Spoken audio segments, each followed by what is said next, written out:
হরলাগিতি ঢেঁড়স খেতি সবগুলো গেছে চলে। আসসালামু আলাইকুম, আমি সাগর, একজন চিত্র সাংবাদিক। আজ এসেছি আমরা বান্দরবনের লামাতে।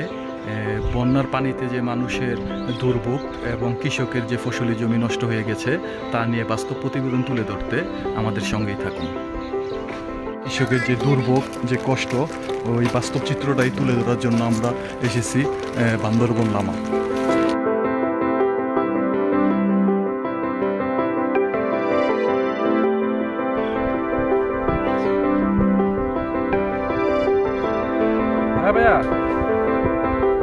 লাগেতি ঢেঁড়স খেতি সবগুলো গেছে চলে।